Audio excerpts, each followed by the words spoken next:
All right, so you're wondering if I know the difference between 9 a.m. and 10 a.m.? Yeah, I know the difference. I had a little bit of a breakdown with my internet connectivity. It's been going in and out uh, all day yesterday and early this morning. And I finally had to restart. Anyway, so I was already at 9 o'clock. But my computer stuff wouldn't. I don't know how else to explain it, but I had to, my MacBook Pro in front of me here, and behind this little thing, you can see the keyboard behind. I cover it up here just so, it isn't so busy. I got an iPad here, I got an iPad over here, I got an iPhone up here, and I have an old iPad Pro that's up here that is presently off because, oh well, let's see if I can get it back on again. What are you going to do? Oh yeah, now that's no downloads found. Let's try live. It usually sits for a second and then reloads, and all the live broadcasts, which are currently none. Okay, so that's not up and running yet. Anyway, I had to go back to the MacBook, and there's a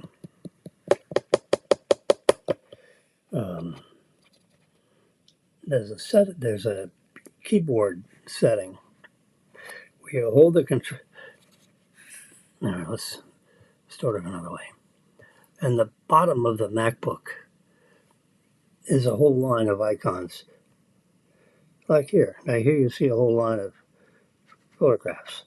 Now if I close that up, you see down the bottom here, I have a whole line of icons in the very bottom of the screen.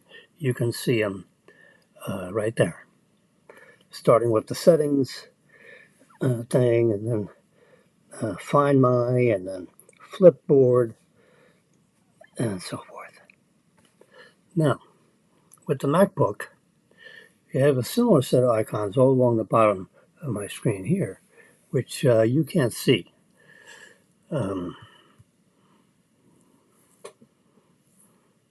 Because the way Ecamm Live operates, what you see on your end is you see this, which I'm going back and forth with, and then you see the camera feed from here, all right? And you can see the time is 10:03, 21, 22, 23, 24. Yeah. Time sync data. Yeah. So anyway, going back to the MacBook Pro.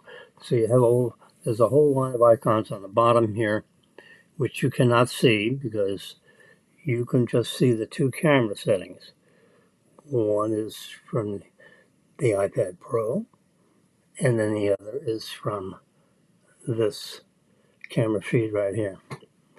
So what I had to do is if you hold the control key down, you have the control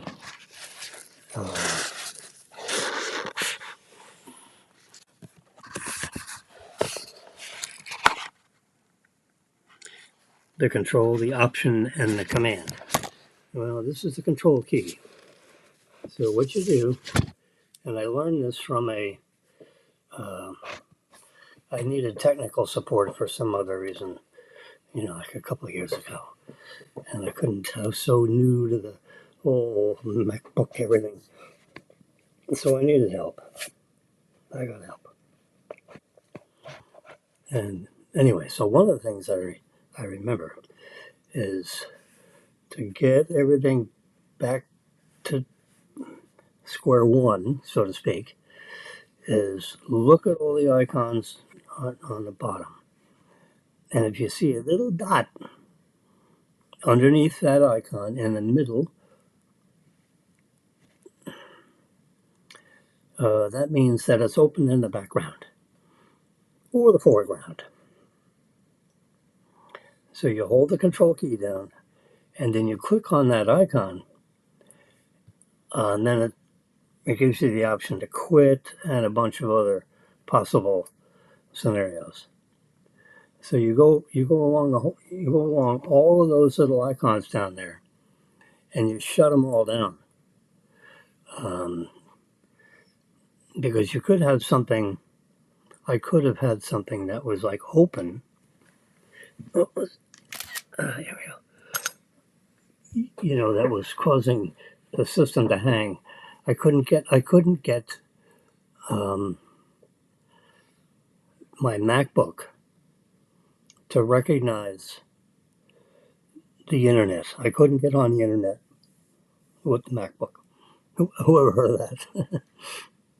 So what I did is I cheated a little bit, since I couldn't get the internet to open up directly through my Wi-Fi settings. I figured, let's, with my iPad, let's get this, see, you're hearing this epidemic sound and instrumental in the background. Let's see if we can get that playing through my iPad. And instead of going through the Wi-Fi setting, let's go through the hotspot. So I'm going to use my iPad as a hotspot for my MacBook, and let's see if we can listen to the music that you're hearing in the background. It's kind of like, let's keep it simple, stupid. Oh, God. So I got the music to come through the into the MacBook Pro using the iPad as the source of the internet, which was a hotspot, and it worked. So I figured, okay, so let's, one step at a time. So then I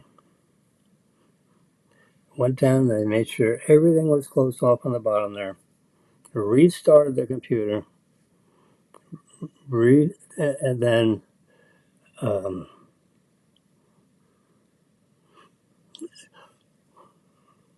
to see if I could get the internet connection live in the MacBook Pro, because without that, I can't be talking to you. You can't be seeing me. I have to get the, what do you call it? I have to get the internet working with the MacBook. No internet, there's no streaming. It has to stream through the internet, through my Wi-Fi connection. All right, so I had to reset this thing 3 times. The only difference is I went through and used my MacBook setting to get connected to the internet using the hotspot. And the hotspot means you're using cellular data to get on the internet rather than data from my Wi-Fi system. And I went I went there behind. I went there behind or underneath my TV in the living room and reset that modem so it reconnect essentially through the cable system. I don't know if you know that, but everything comes through the cable. Okay, so your Wi-Fi, your TV signal, your streaming signal, it all is connected through the cable, and then the modem separates the Wi-Fi piece from the TV piece. The TV piece meaning uh, your your television channels.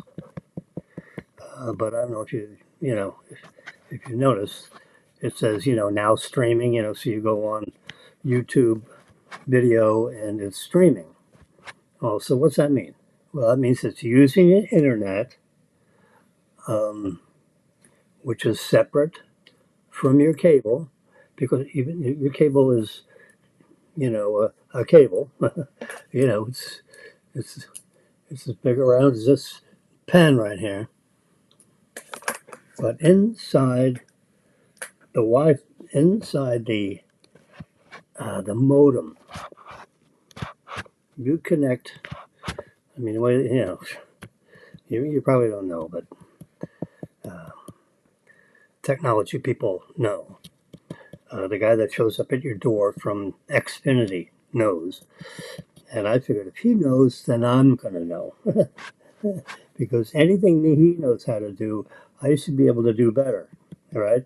Because I'm a boy genius here.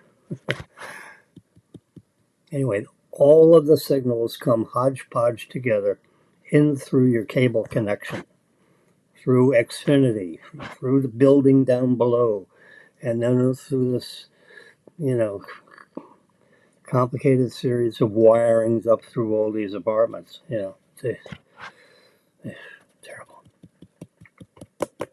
And then, of course, they wired all the apartments wrong. So I had to hack into that. But anyway, all things being equal, all these signals come hodgepodge together through the cable. It comes through a digital cable, and then, I'm sorry, an optical cable into the bottom of the building. Way back when the building was built, there's an optical cable, and it's only the AT&T optical cable, which which was Comcast, and Comcast became Xfinity. So we're, like it or not, we're stuck with Xfinity service unless we jam an antenna on our balcony or something. I don't do that. Anyway, so we're Xfinity, and all those signals come bundled up together in through your cable. From your cable that comes in your wall, so to speak, that connects to your modem, which is not in the wall. That's on your floor or on top of a cabinet somewhere. And that modem, there's a cable connection to your TV from that modem. So the cable comes in the back of your cable box, if you will, and from that cable box, a cable goes to your TV, so you can watch channels. All right. Um, there's another connection that goes into the back of TV, which is for streaming. So the cable connection breaks off the internet from streaming and from your regular cable channels. Yeah.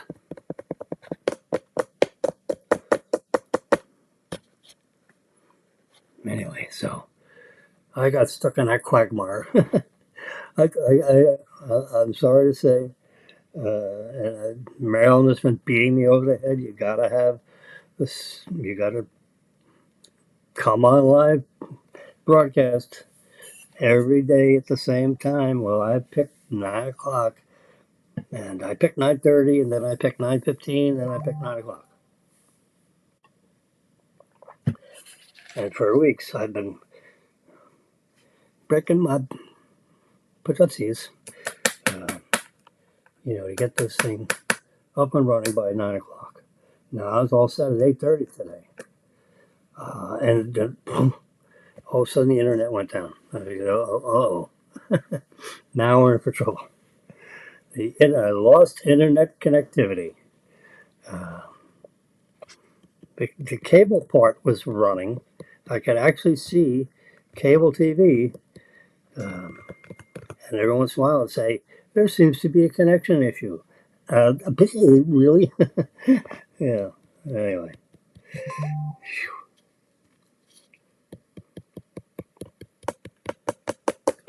Anyway.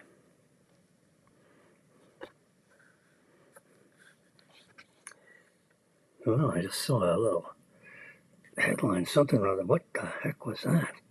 Let's go back.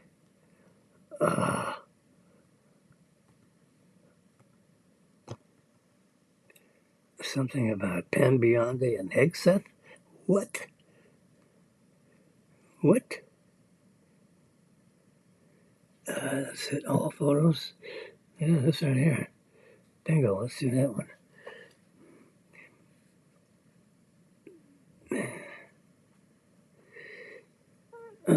What we're watching, Pan Biondi pick means more scrutiny on Hegseth. All right, well, she's going to be looking into that. Now, Biondi is Trump's attorney general pick for his administration. Now, she's, she means business. Yeah, she's not some wallflower. I hope Trump knows what he's getting in for here. He goes, now she worked with, DeSantis and was Florida's attorney general for 8 years, which means even before DeSantis was governor. So now Hegseth has a little wrinkle in his sheets, so to speak, because he had some kind of a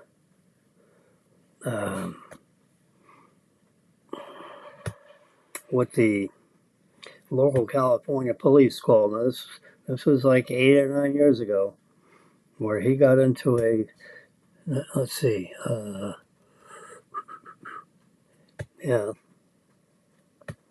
he got into a consensual sexual tryst with some young lady that he was giving. It's like 8 years ago. He was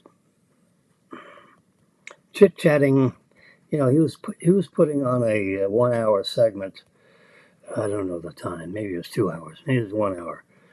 Maybe it was an hour and a half. Anyway, he was putting on a lecture, meaning that in an academic way. He was giving a speech about, I don't know what it was about. It's irrelevant. So then after the event that he was speaking at, giving a speech, so now it's 5:30 in the evening, and the people that were presenters at, this event in Southern California somewhere, you'll go to the cocktail lounge and have a cocktail. Well, she started, rubbing knees, so to speak, getting, like attached to each other. And then, lo and behold, at 9:30 or so, he's marching her arm in arm. Happy little tryst, both consulting adult boy and girl, not underage or anything, and they end up in his boudoir in the hotel, and 4 or 5 days later, she says, sexual assault. Yeah, so you don't know whether she and her girlfriends got together and said, hey, you can hold this guy up for ransom.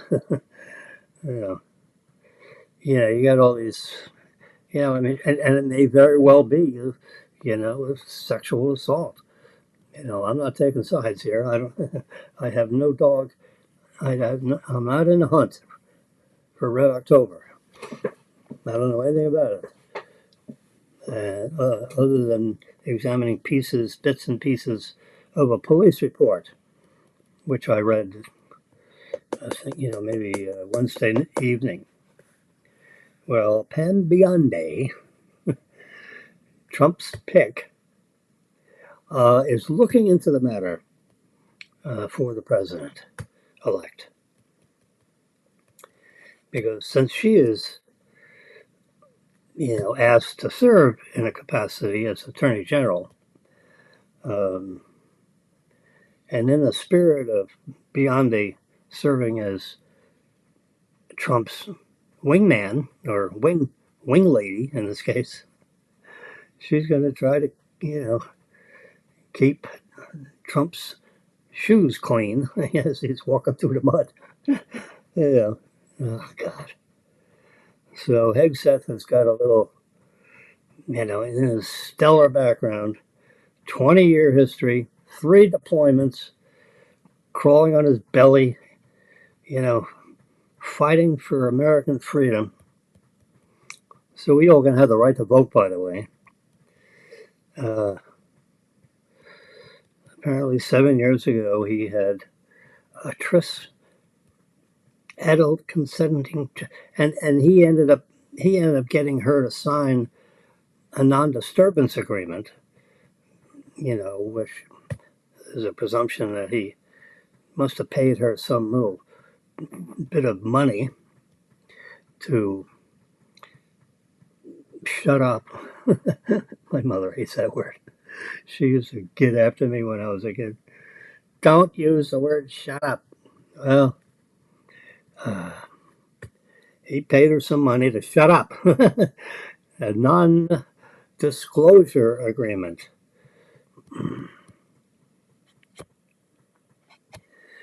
NDA.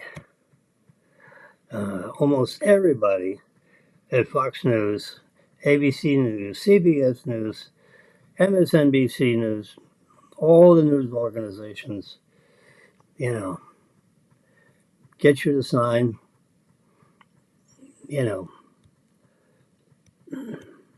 contracts and say you will not disclose. Non-disclosure agreement. That means you don't talk shop. You don't talk shop talk outside the shop. Because these are adults, they adult boys and girls. And girls will be girls and boys will be boys. And everybody's not married necessarily. Or everybody's not married sometimes. And some people are married sometimes. So, after work, they go down to the local trattoria and they chit-chat. And sometimes, married men get swayed towards attractive-looking female coworker. Shouldn't do it. But it happens, of course. Well, and so everyone signs NDA, where, let's just say Fox News, the laundry, whether it's clean laundry, dirty laundry, or almost clean laundry, things like that are not discussed outside the shop with other third parties. And you sign an agreement, and in exchange for that, you have an employment agreement, which pays you all kinds of money and you enjoy the benefits of all the Fox stuff, whatever that is. Never been a Fox employee, I don't have a clue. But we know some, remember O'Reilly? You remember Waters? This is Waters, this is my world. Waters used to be the 5-minute intermission in O'Reilly because he'd talk about all this, highfalutin stuff, complicated stuff, political things, Republican things, Democratic things, all kinds of things. And then they'd break away to Waters, and he'd be on the beach with a microphone in his hand, interviewing some, 18-year-old, in a very small bathing suit, if you will, bikini bathing suit, and Waters would ask all kinds of interesting questions, and all those tapes were edited, and it was edited for maximum dynamic pressure, if you will. I mean, it was fun. It was hilarious. Yeah, some of the things you get these, you got a college junior, and you don't know what the, whether Earth is the third planet from the sun or not. I mean, come on, you learn that in the fourth grade. You're a junior in college, and what's a college? Oh God! Please don't say Harvard. Oh boy. So, Daddy wouldn't be proud of you. So now what do you got? Waters. He's got his own 8 o'clock program. Well, O'Reilly got into some, because somebody, either inside of the Fox umbrella people or some lady outside of, I don't know who it was, but someone filed a sexual harassment claim, some kind of female, I don't know, some kind of a claim against O'Reilly for doing, touching, smiling, ruining the career of, there was some kind of a harassment claim filed against O'Reilly. And the heat was so hot.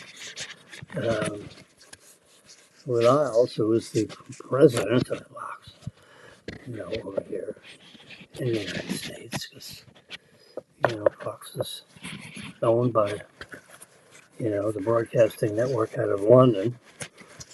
Sky News is another one of the affiliates. Well, Fox is one of the affiliates over here, and Sky News is an affiliate over there.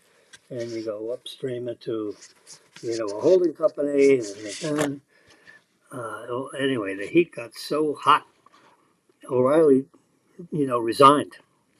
And they agreed not to chase each other if O'Reilly would immediately leave the network. And he did. A couple of years later, he said, I wish I didn't. But he did. And lo and behold, a couple of years later, Jesse Waters, the funny guy in the middle of, oh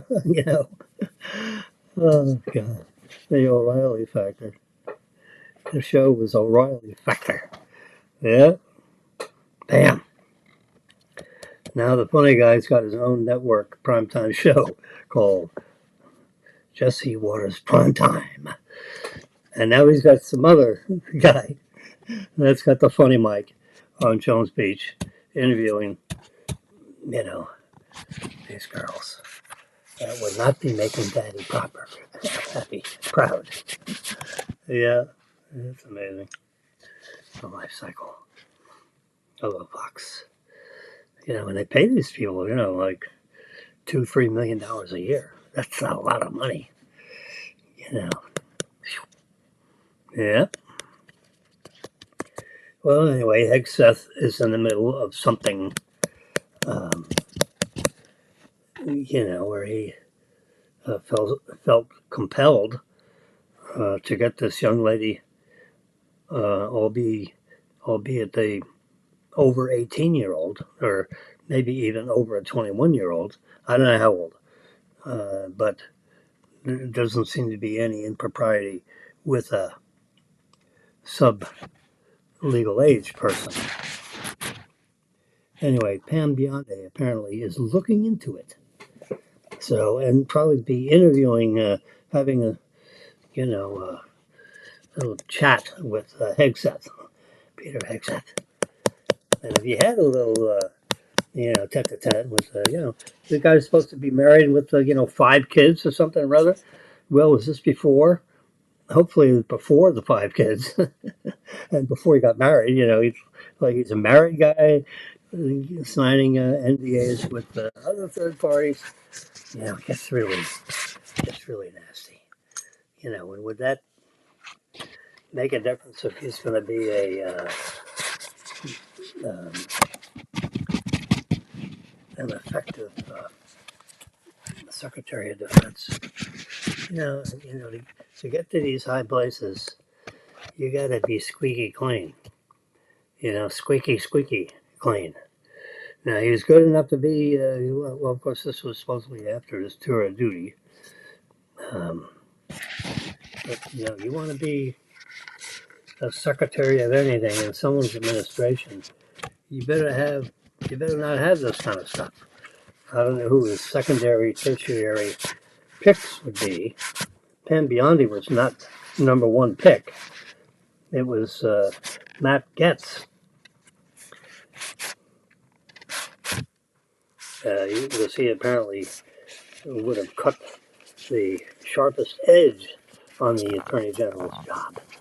And the Attorney General, you got to get in there and, wipe out the 7th floor. That's all the corporate execs, get rid of, the head of the FBI. I mean, you gotta dig down and get rid of these people that, are chasing regular citizens, so to speak, that might be politically a D or an R. You just don't go after, the R's because the D's in power, and vice versa. Now we're going to have the R's in charge. What do? We go in and prosecute all the D's and put them in jail? Yeah, I mean, that's what the D's have been doing. Look what they did with Trump. I mean, God, excuse me a minute.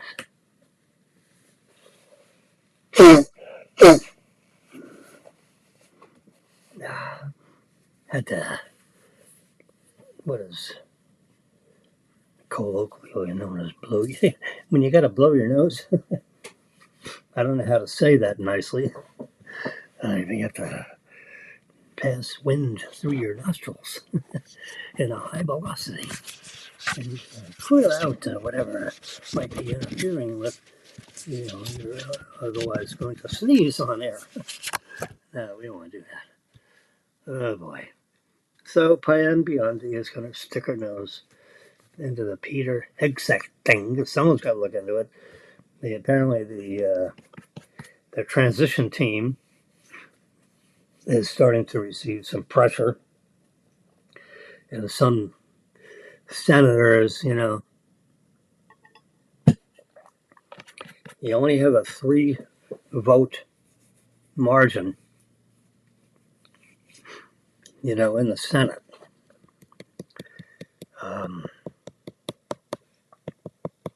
For confirmations. And I imagine confirmations are similar to,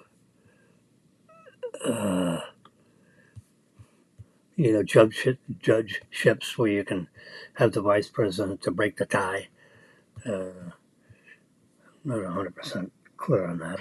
I have a copy of the United States Constitution right here on the broadcast. Yes, it is. Thankful to the good folks at Turning Point USA. Yeah. Yes, sir, Bob. Yeah. Charlie Kirk You've probably seen him. Yeah, he's a marvelous conservative, and he produces these pocket constitutions. And this is a beauty. It's a 75 page, covers all the amendments. It's up to date. Every year or two, they get updated in case there are any new amendments or, updates. It's 75 pages, including the cover and the back. Yeah, I keep it right there in case someone, or if I'm going to look up something quickly. Yeah. All right, let's get out of this heavy conversation. I'm online now with my personal Amazon Prime account. You see, good morning. Happy holidays, JL. Yeah, you like H.R. Ewing? JL, JL Jimmy. Yeah. I don't know. I had an account in my first name and my last name, no middle initial. And I had more than the allowed number of returns for some reason or other. So they dropped me. They shut down the account. Part of some statistical, aberration. And boom, all of a sudden, we're sorry, your account's been closed. That's it. I mean, they just take you down. It's like they grabbed you by the back of the neck when you're inside an Amazon store, and they walk you out the front door and give you a little push. Yep, I got a unceremonious push out the door of Amazon a few years ago. So, being the pain in the butt that I am, so to speak, I need Amazon. Amazon, geez, I bought thousands of things over a period of time. So I promised to pay. The one thing when you have the internet, you got billions of people signing up for things or whatever, and there is a competitive edge also. So I created another account, and the first is JL Ewing, JL Wilson. So that's good. Good morning, JL. If you're wondering where that came from. All right, so here's my orders, and delayed and not yet shipped is this coil of wire that I wanted, because this other coil of wire I got is supposed to be non-oxidized copper, and it's all oxidized. So anyway, I have to look into that. I got my salt for my brining. I brined my turkey. There it is. I got 2 bags, 2 30-ounce bags. I needed about 1.5 of them. I was afraid of that. And then I got this brining mixture, organic turkey brine kit. I bought 2 of those because I cooked 2 turkeys. One to keep and one to give to my boys here in South Florida, because, they're both in retail. Brennan works for the Royal Palm Yacht people. Let me show you let's see if we can find a picture of the. Of course, how do we get to the rest of the pictures? Jeez. There we go. Let's see. There should be an ice sculpture here somewhere. Oh boy. I'm taking it into here too far. Let's try here again. Yeah.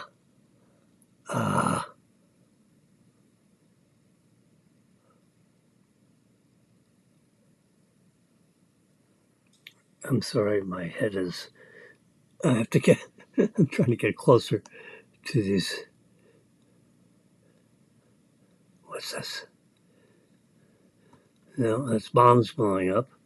It should be after that. Oh, here, look at this. You're going to like this. Make Thanksgiving great again. How cool is that? Yes, sir. There's Sky. That's their dog. And with all the new little toys he bought. And we have a new, very tall uh, mythological figure. Yeah, right in the middle of Royal Palm Plaza. Someone needs to put some pants on that young man. And look at this. My kid played golf on Thanksgiving morning early. Golf PBN 47 and a red card he got. Oh, there he is.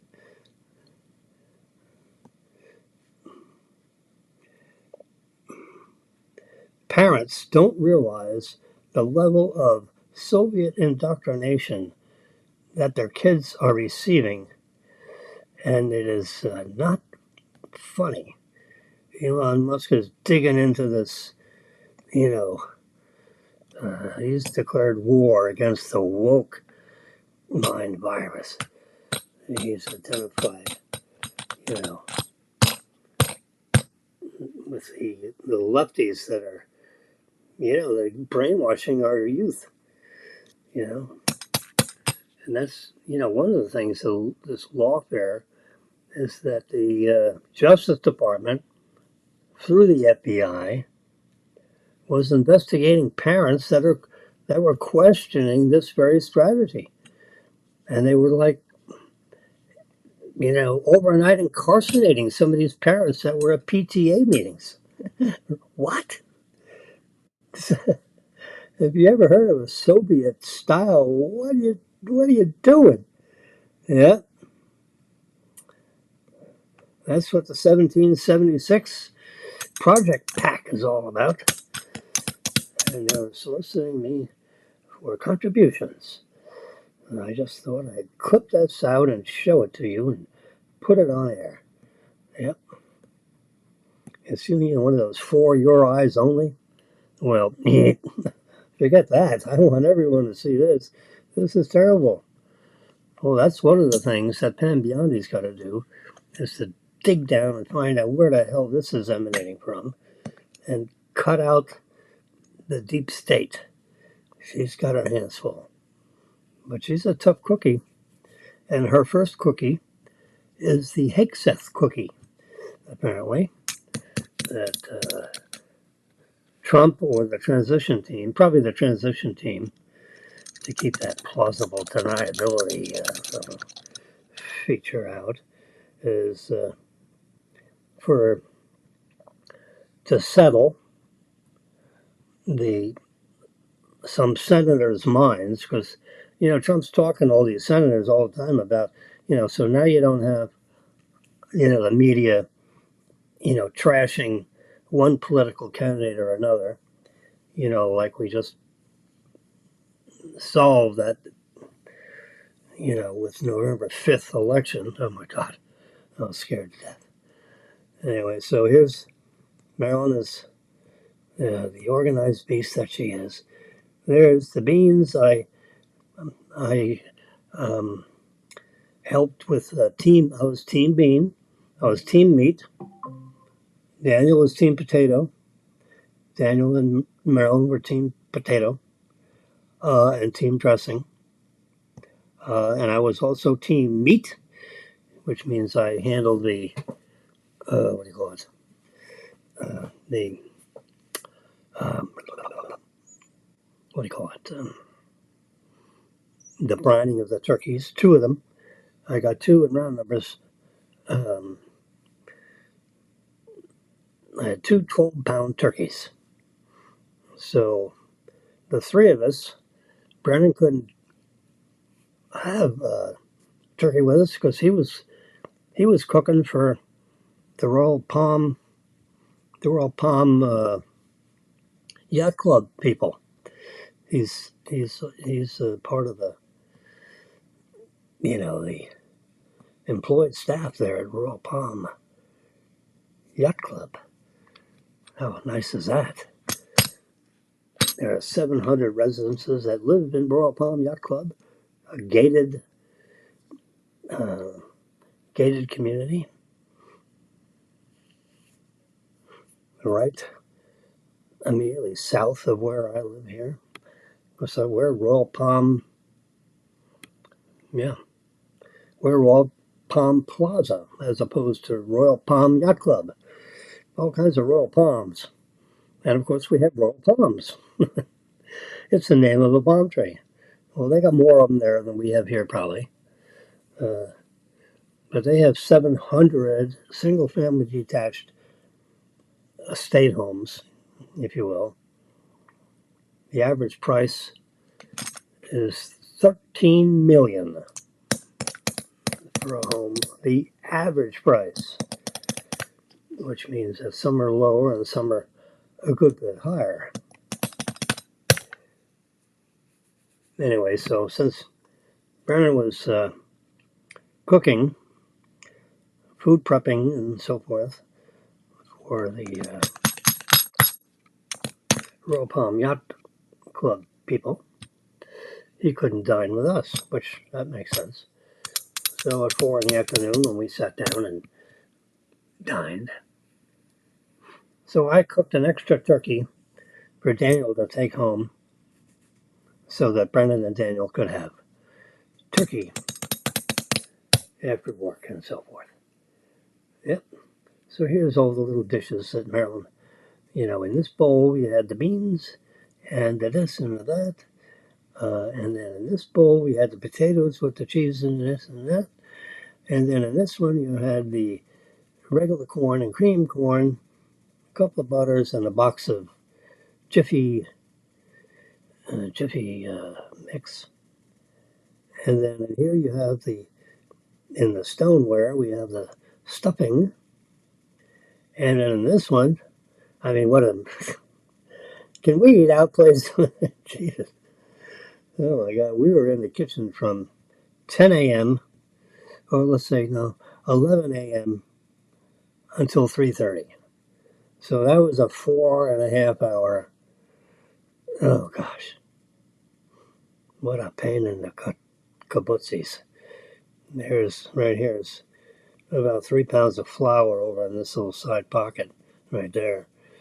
You probably recognize the blue top of that bag of flour. There's a thing of aluminum foil. And this is, that's 1, 2, 3, 4, 4 more half sticks of butter that are lined up there, thawing out, warming up, I should say.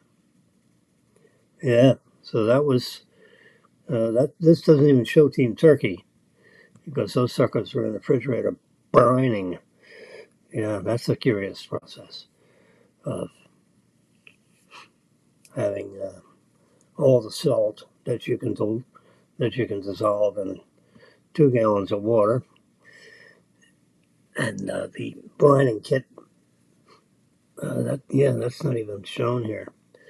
The team meat is ill represented in this little. This is all the everything else but team meat. So I helped out with team string bean casserole dish, and where's team pie? I did the pumpkin pie. Ooh, it was marvelous. I should have a picture of a piece of pumpkin pie here somewhere. There it is. Yes, sir, Bob. With a bite out of it. Yeah, it was so good. I don't know. When you eat an institutional, yeah, so there's the 3 of us, Mo, Larry, and Curly. Yeah, that was a little homemade chickadery board that Marilyn put together with these nice plump. Those are grapes. It's kind of like a telephoto close-see yuppie There's rolled salami, marvelous. Different kinds of cheeses. Yep. With the gobble gobble napkins. Robin's dish with the that turtle head dish, wood charcuterie board with a solid piece of heavy metal that was carved in the shape, or looks like it was pouring. Like you pour gold into a mold. It looks like they poured some kind of metal into a mold to create that turtle head. Yeah. So Marilyn made that up, and also included with some deviled egg. You see the piece of the egg white there. Scrapes out the middles and make deviled eggs. Yeah. There we are. Whew. Pumpkin pie. Pumpkin pie. There's the dishes. Yeah, there we are. So let's go to here. One of these, maybe it's this link up here. Is this where Brennan sent to us his, there's the eggs, the deviled eggs. No. That's known senders. Let's go there. Yeah. Excuse me a minute while I looking for. Here's 3 family members.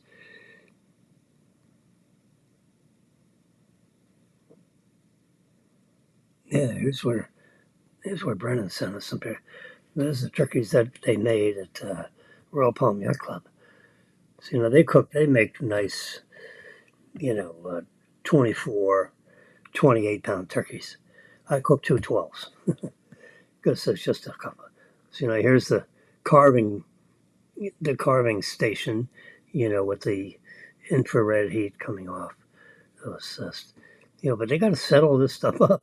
They got to set it up, break it down. Look at this. This is what I wanted to show you earlier, and I couldn't find it. See, there's the Royal Palm Yacht Club kind of logo insignia that's like pressed right into this ice sculpture. We're talking, yeah.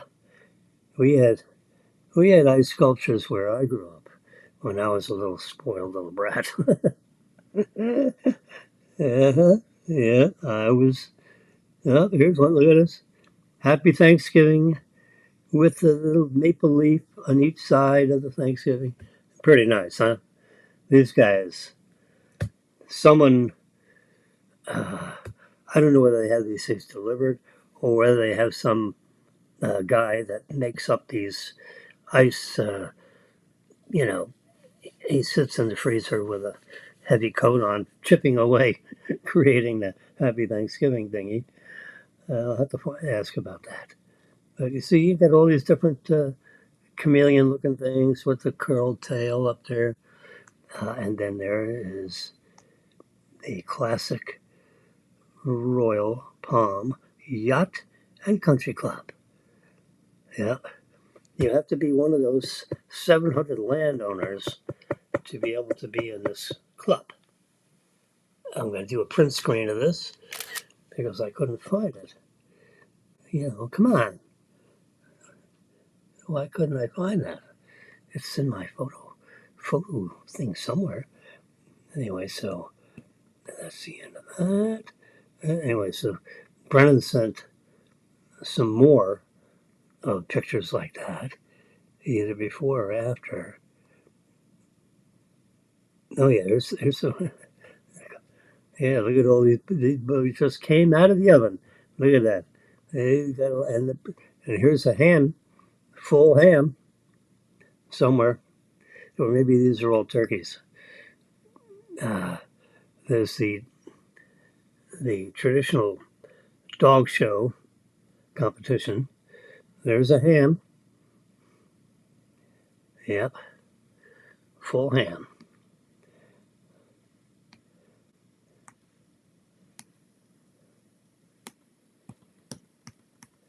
Does it go any further? Oh yeah, see, here's the whole country club setting. See, and they have all the tables set up. Boy, girl, boy, girl. It's very nice.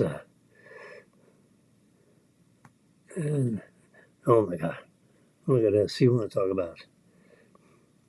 So all around this side, they got it all set up with carving stations, and there's a you figure a guy over here that's making custom omelets to order. And you tell them what you want, and then here's a carving station for something. Then you got this whole big setup around here. Yeah, that table. Oh my God. You got a mat here with some power cables running across, apparently, so people don't trip over.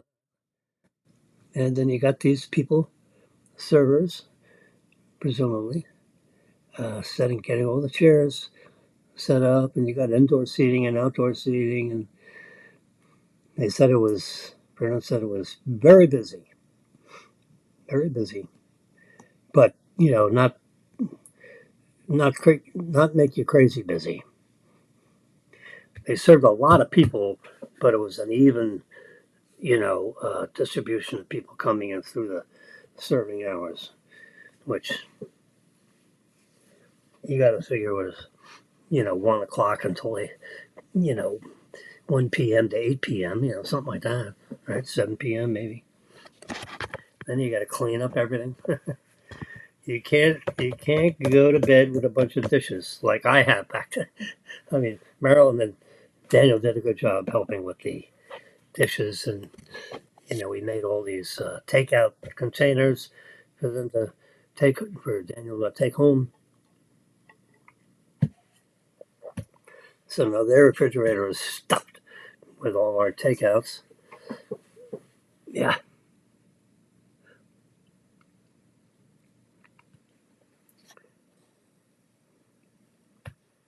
Anyway,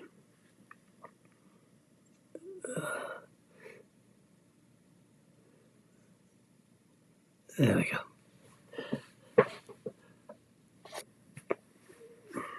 My arm brushed up against my timer here on how much time we've been on the air, so we lost 4 minutes of tracking. Okay, I have it up here. We've been on here for 58 minutes. And I'm sorry we're so late. Oh, jeez. I could not get on the internet to save my life.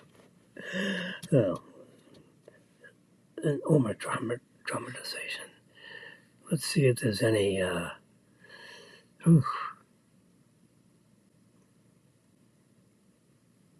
Several Democratic. This is from Truth Social.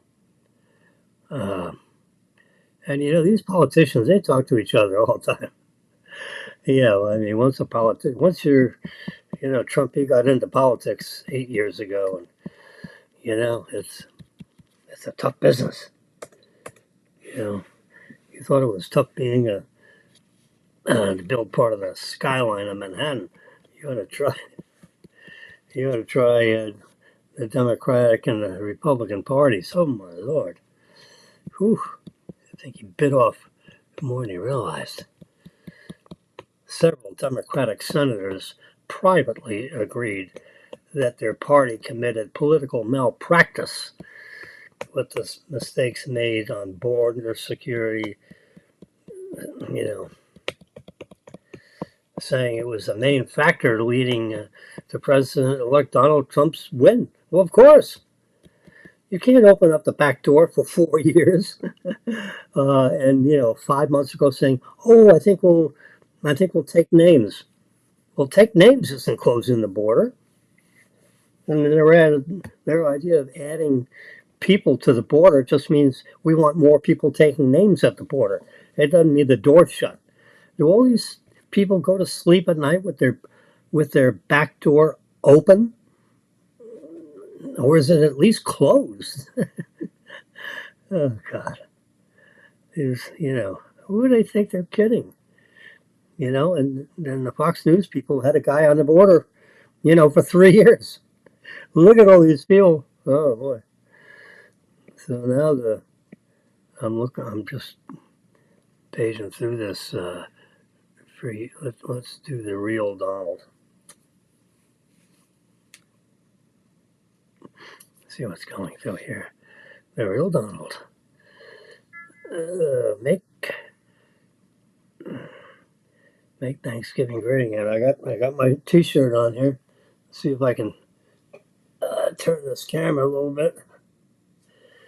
Make Thanksgiving great again. I got my shirt. Yes, I do. Marilyn got my shirt for me. Yeah, she's my agent, all things Trump.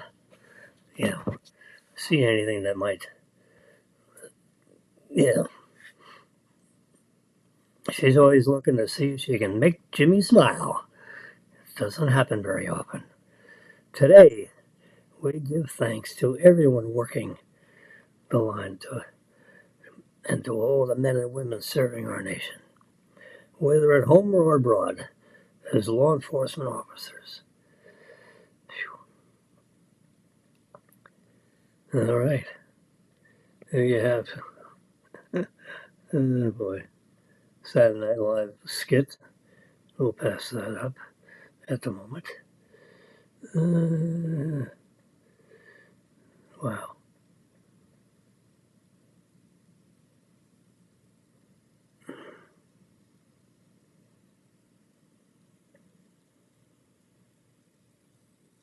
They're all doing the Trump dance. Uh-huh.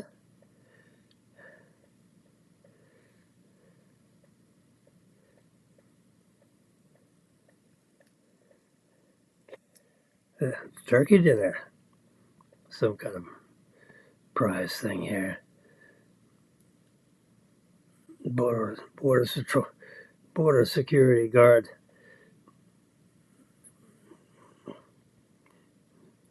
Trump trying to give a bulletproof. Trump, make America great again.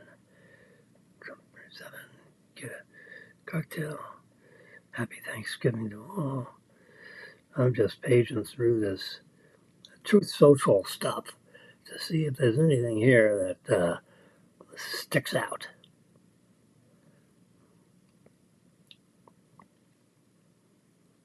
We're into a day ago. Oh yeah, I was looking to see a Pan Biondi.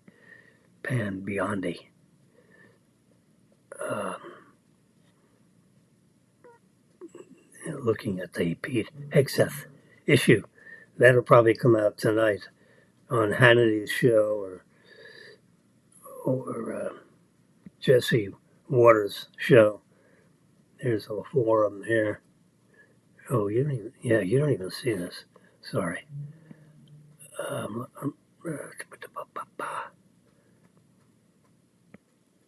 Yeah, let's get off here. We're at the Royal Palm Yacht Club's ice. The trays underneath there, as the ice melts. Yeah, very nice. Classy. Nice, classy place.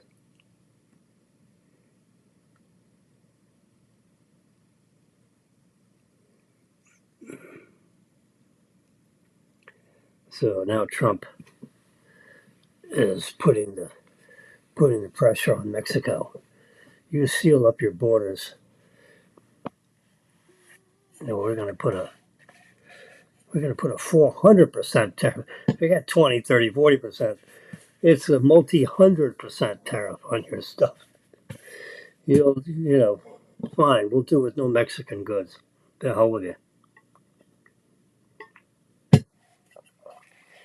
You better hope Brazil's economy is real healthy, because there'll be nothing that comes in the southern border of the United States if you don't seal your southern border and stop the caravans from crawling through your country.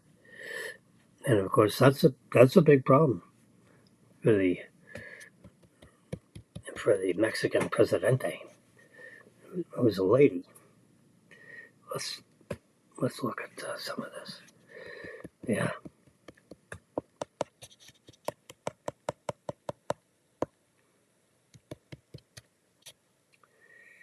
Uh, Mass deportation. What we're watching, and we're watching Pambiani check into the Pete Hegseth matter. And she's a woman, so obviously, if there's any womanizing going on with Pete Hegseth, you know, 8 or 10 years ago, she's going to get to the bottom of it. Number one, she's going to get privately, she's going to get Hegseth to fess up on what the hell happened, and with everything that you did to try to get her to shut up.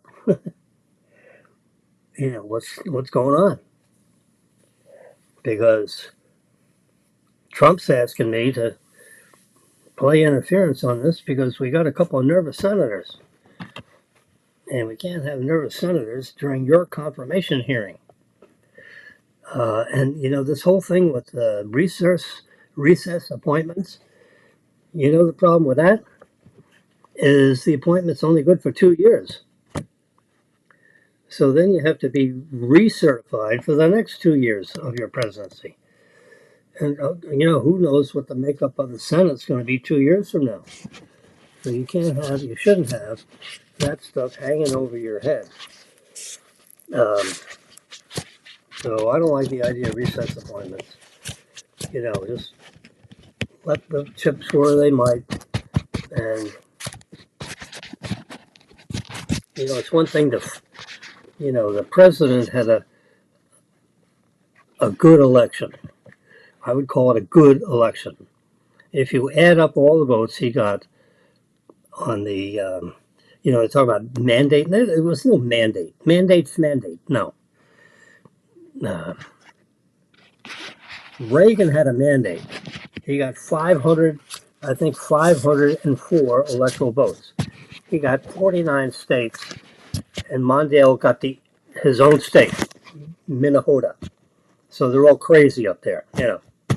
Who knows what, they're eating the yellow snow. I mean, I don't know what's going on with Minnesota. And that was, 30 years ago or something. So when you get 500 electoral votes, which includes New York and California and Illinois, which basically means, New York City, LA, and Chicago, and their state, that's a mandate, period, point. There probably isn't a mandate, more real,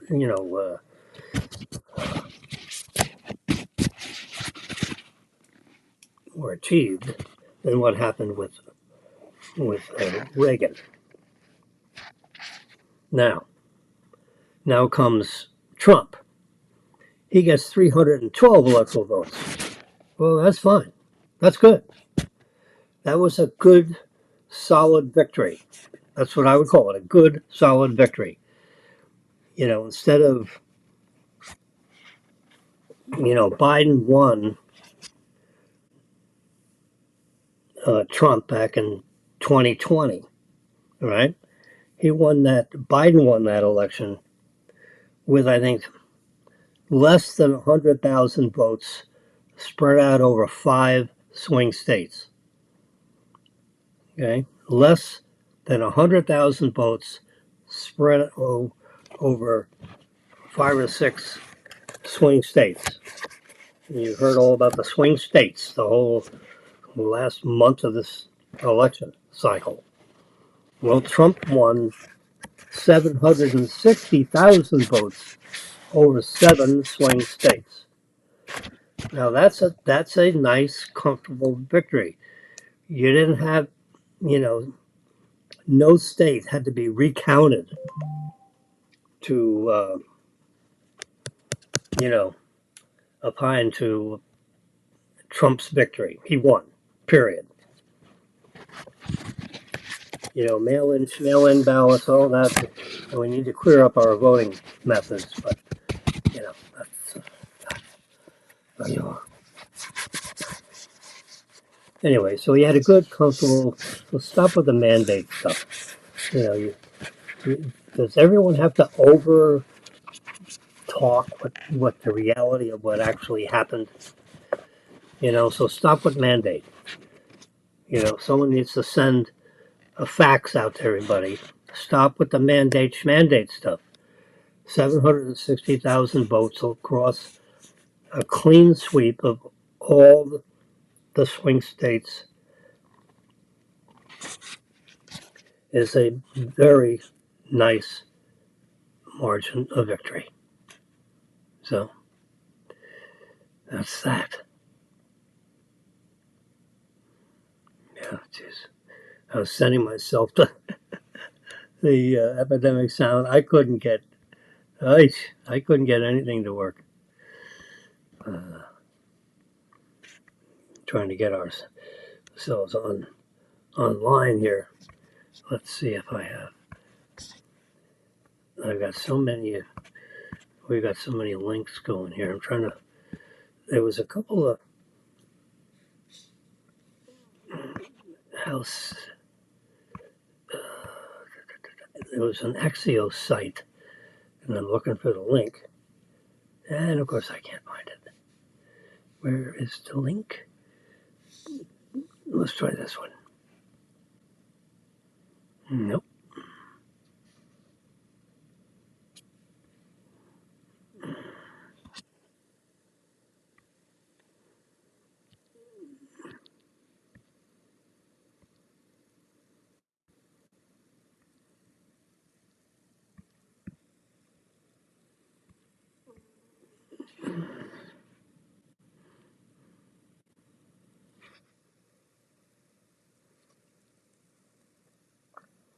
All right.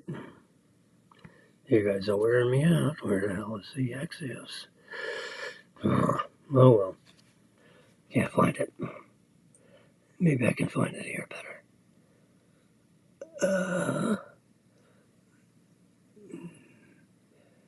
Known senders. I'll go there.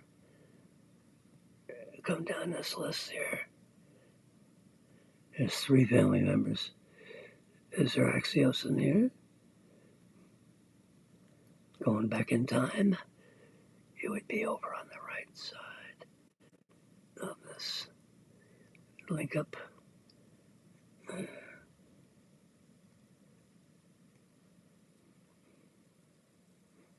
Let's try this one. Nope. Did I throw it in this one?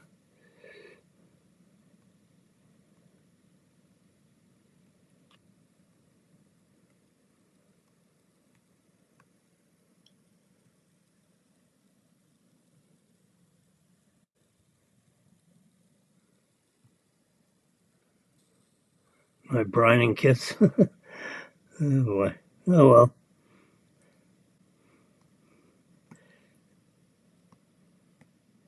Axios. Uh-huh. Well, never mind. There were a couple of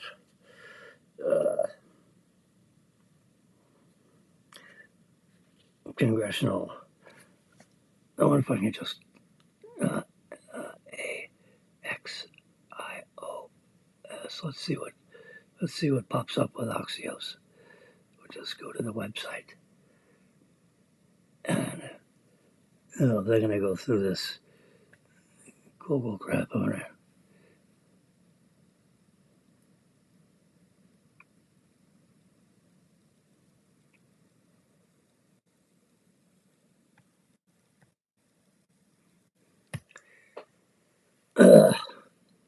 Let's go to images.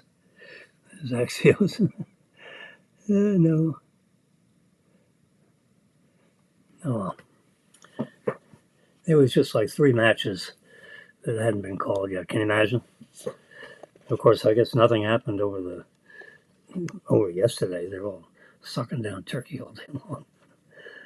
Hey, it's Dr. Lubin's office. Yes, it is. They want me to make they want you to make appointments for, for your annual physical or every 6 months thingy.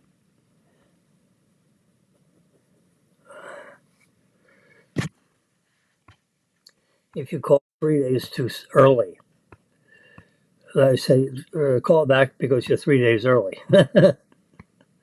Yeah, in other words, so you must be late. Yeah, or else you can't get an appointment. Yeah, I don't know. That's crazy. So, all right. Well, we made it. We made it through Thanksgiving. It was November 29. A couple of days. Whew, yep. Then it becomes another year. Let's get rid of that. There we go. So we have we apparently made a successful swap between our parking place with no plug-in capability and the good doctor's spot with power access. So that's what we're doing. We swapped a couple of weeks ago, and it's nice. You come and you go, and you come and you go, and when you need to fill up, you just plug in. I mean, we're in a multi-family building with 200 other families in this luxury apartment arrangement, multi-family building. And we have what?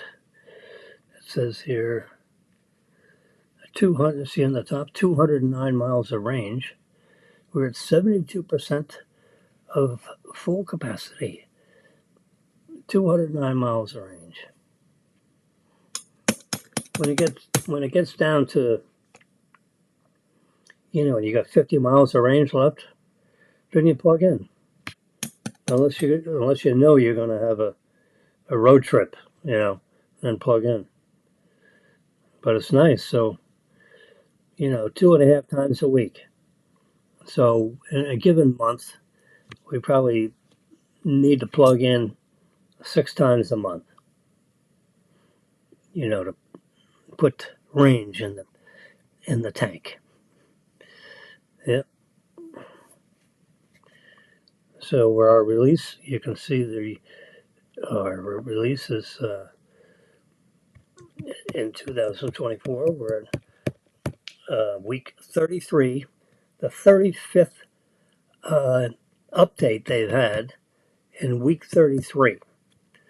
Is dot 33.35. So between those dots is the number 33, which means that's the 33rd week of the month. They have had a bunch of release, what do you call them, improvements to the software that operates the car and the driving and the autopilot and the full self-driving and all that business. So we're on version 12, week 33.35, 33rd week. And within that 33rd week, there were 35 enhancements that they made to the software. And if I click that caret right there, a whole bunch of minor fixes. Okay.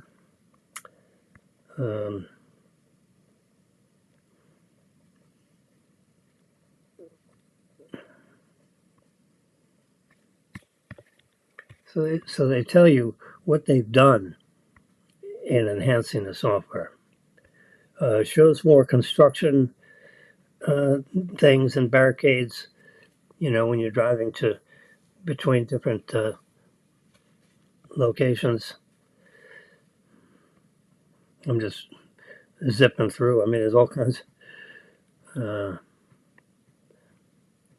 They provided for the mobile app, which I'm in now, the mobile app notification for tire service if you need tire service. So those were all the enhancements to the operating system for the car, in case you're interested. Most people are not. Yeah, I mean, you know, the Elon Musk and his crew of engineers. And the nice, when you're a guy like Musk, who's a hands-on CEO for sure, is he has developed quite a reputation of having a very high technology, high energy company, and he attracts a lot of talent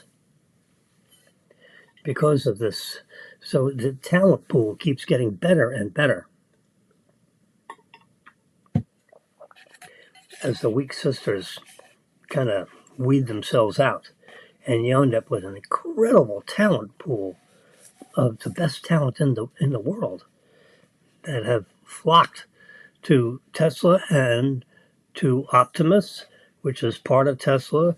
You know, their robotics piece, and then of course you got SpaceX. That's not part of Tesla. That's another enterprise that Elon Musk owns. You know, a big piece of. It's a privately held company. It's not public. Tesla is public, and you know he can. I'm sure he can enumerate for you all the pluses and we own a bank holding company, and we decided we took it in stages. Let's become a publicly filing company. So we did everything about disclosure to the world about what we were doing, and that made us a publicly filing company. That means we supplied 3 quarterly reports each quarter, and the final quarter was the year-end financial statement. So that's incorporated the fourth quarter. So you had 3 quarterly reports, first, second, third quarterly reports, and then the fourth quarterly report is incorporated in the final quarter of the year, showing the annual result of your operations. Yeah. So we were we're talking about Southern Security Bank Corp. So we were a publicly filing company. Then we decided, I brainstormed with Thomas Abate, Abate, gentleman out of Staten Island, New York. Jimmy and Tom Abate put our heads together, and we had, how about this? So he had a public company, literally a public company that did, I forget what they did. It's irrelevant, but it was a public company, and it was in good standing and doing whatever the heck they did. I said, why don't you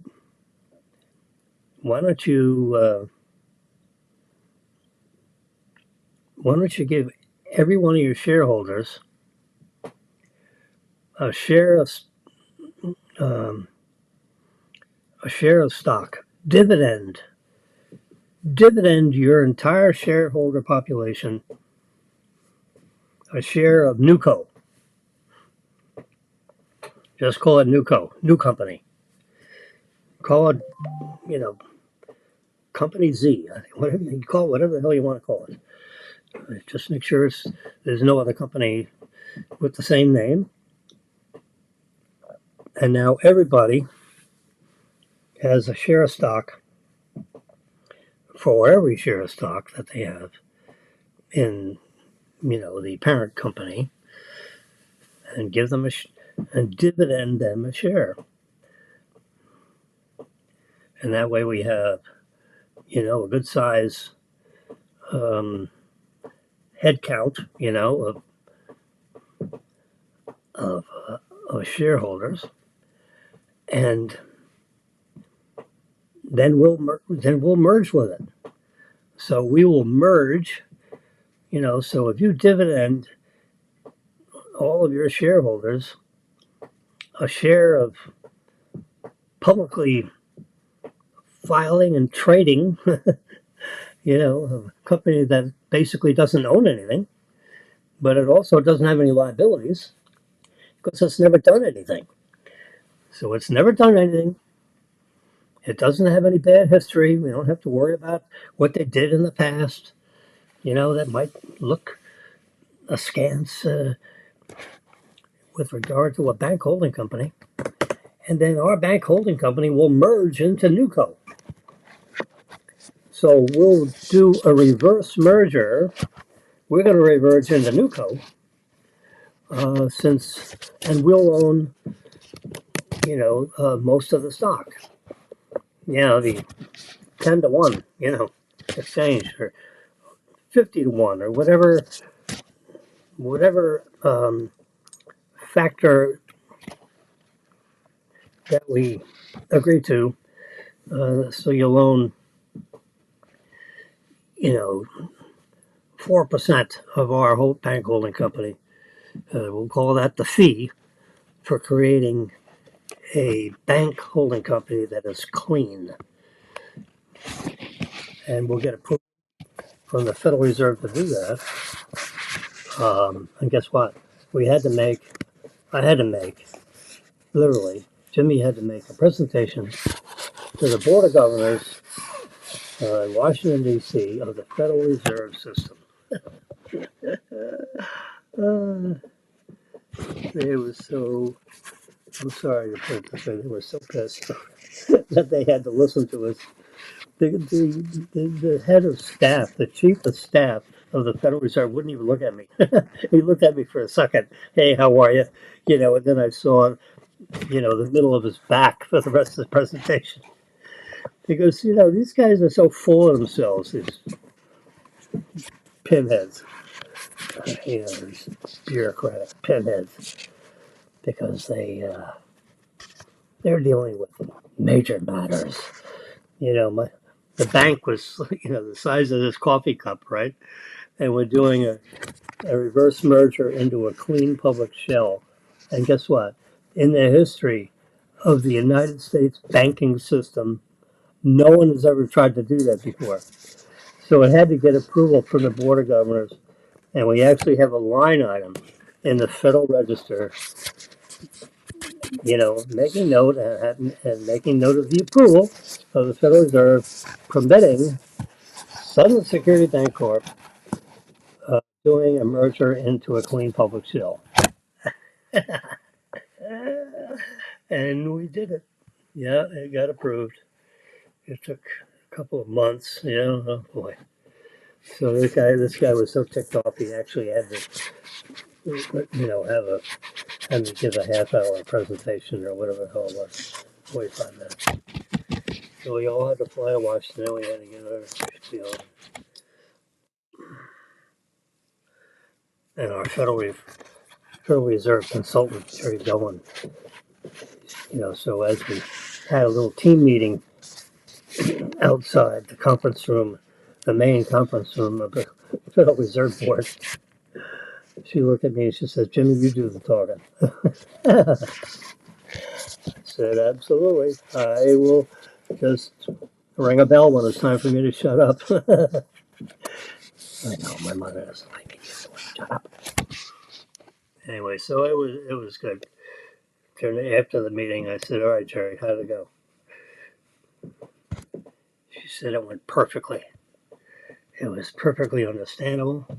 They got the joke. When we broke up for the meeting, Jerry immediately, behind the lines, met with the Federal Reserve people, to get an instant reaction. And they said, "Yeah, this is something we'll do." Yeah, well, we can't find a reason not to do it, and that's what they send you a letter after about 2 months. They say we cannot find a reason to not to disallow this. It's like a double negative. We cannot find a reason to not disallow it. So they're not going to say we approve it. We're not going to disallow it. That's how they send a letter. I swear to God. We cannot find a reason to disallow this. So get out of our face. That's how the state of Florida, the Federal Reserve, they all send the same letter. When they're approving something, they cannot find a reason to disallow it, which the double negative means the positive. Yeah, there you go. Welcome to the world of regulation. Yeah, I don't think anything's going to change regarding that. Oops, we're just going to go right here. Yeah, Pam Biani is going to look into Peter Hegseth. So I imagine today, and these people work 7 days a week, except for yesterday. They all broke off to go have turkey with their families. But guess what? You know, except for the TV personalities that have their stand-ins, these um, the transition team of Trump, Trump v. Trump v. Biden, the transition of the Biden administration to the world of Trump. Those people are working around the clocks. Starting at seven o'clock this morning, they're back at it. And Beyonce is taking a good hard look at this whole Peter Hegseth matter to see if there's anything under a stone that may be unturned. Right now, they're like blindsided. Now the question is, did Peter Hegseth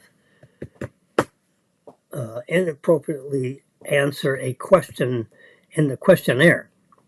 You would think the questionnaire says, "Hey, is there any reason that you could think that if we dug deep inside your personal, underwear, if we dig deep in your underwear drawer, is there, you know, an audio or a videotape or something that's going to embarrass us?" That question, you would think, has to be in the questionnaire. How can it not be? With all the crap that's gone on with everything, over recent, particularly, with anything having to do with the Trump administration, they are going to turn over every single rock and piece of dirt and piece of leaves, and they're going to rake the leaves, and they're going to look under the rocks. And, it's because that's what the opposition party is going to do. They're going to dig deep, and your candidate for whatever the hell you got a candidate for, it better be squeaky clean. And if not, hopefully, everybody that has been, appointed in these variety of positions, has answered their questionnaires properly. Because,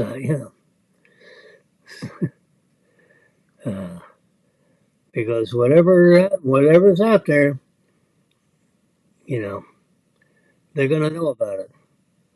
So here's the latest thing from the New York Times. Now this is as of Saturday, last week.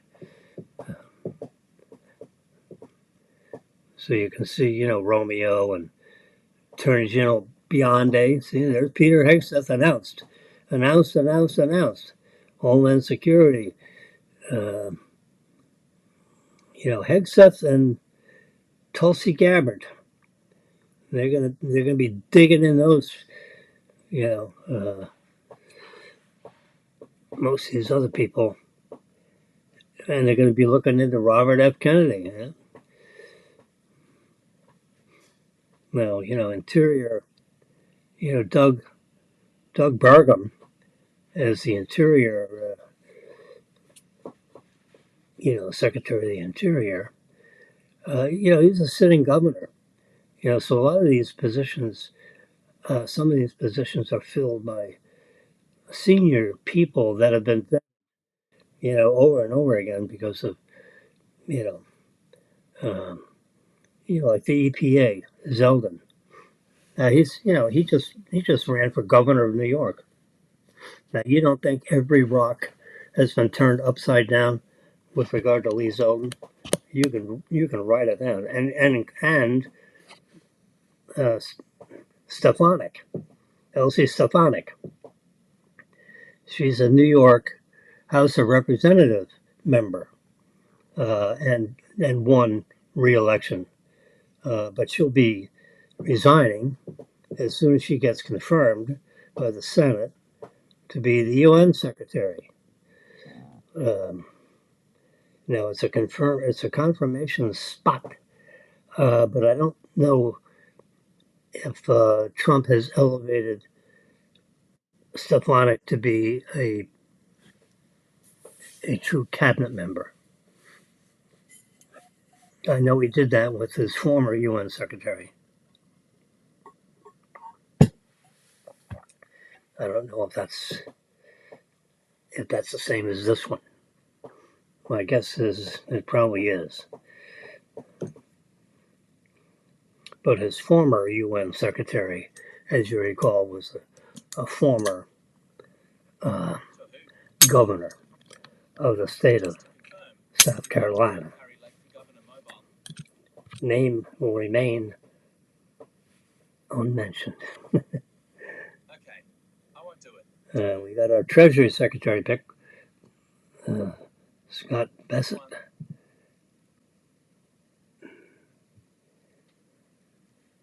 Which one? Matthew Whitaker, NATO representative.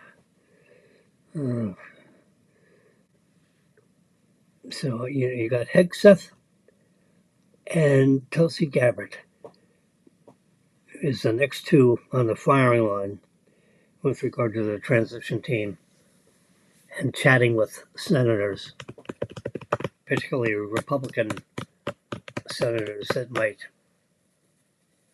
feel a little skittish about rumors that they've heard. So Pamela Biondi is going to get to the bottom of it. And she will advise Hegseth and the transition team of, her findings, because she's going to look into it. What the hell? She's going to have to look into things, for the next 4 years, all kinds of things, including the deep state, Okay.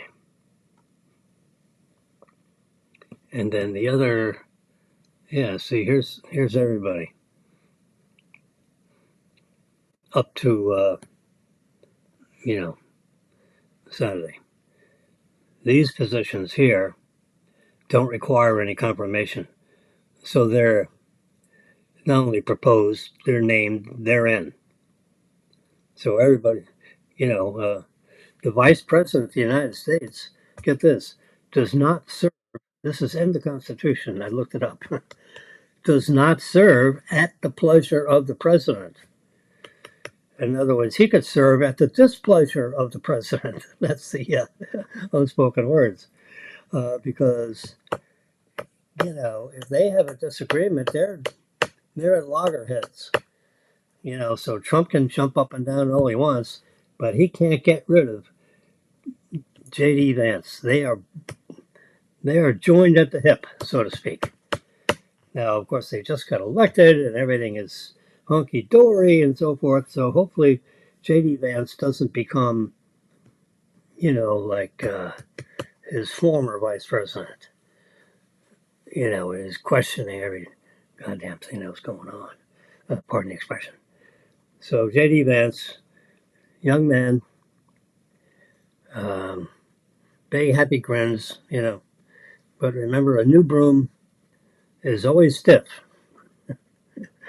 as my mother used to say. Every time you buy a new broom, the bristles are always very stiff, and it does a good job at cleaning the floors. But after a few years, those bristles become a little limp, and they don't quite do as good a job of cleaning as they used to. Now, you have to kind of read into all this stuff. My mother packed a lot in a sentence, and you'd have to read, but, you'd have to read between the bristles of that broom. The vice president does not serve at the pleasure of the president. All these other positions do, whether there's confirmation or not. If the president doesn't like you anymore, like what remember Tillotson? Tillotson was the Secretary of State when Trump first got in office.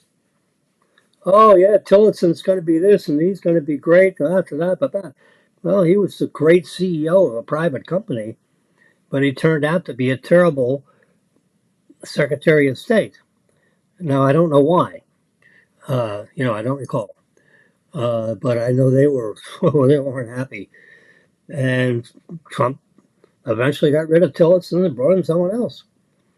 Well, I hope Marco Rubio and Trump have an agreement in principle, if not in writing, where, hey, I'm going to do a good job at state, and I'm giving up, the last half of my senatorial, which I'm already elected at,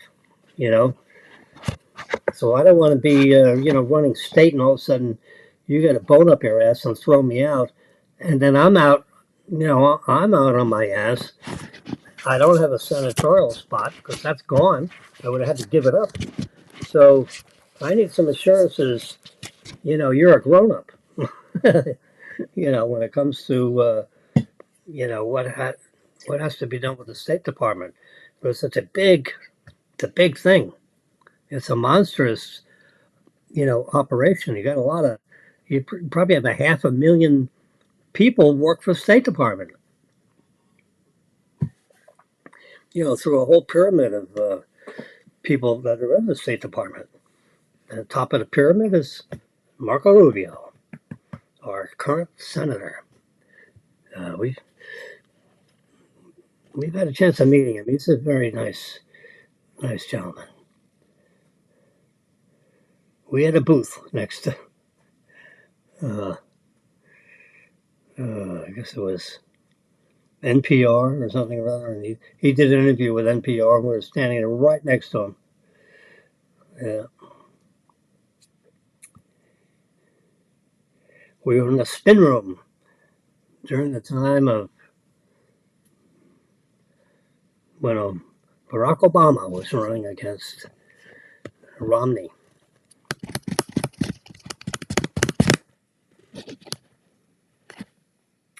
Yeah, that was interesting. We were in the spin room. Yes, we were. Representing the oldest privately held newspaper in the state of Florida.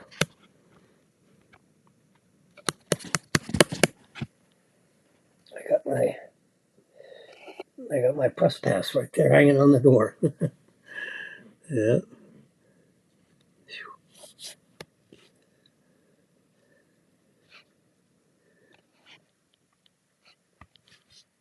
All right, so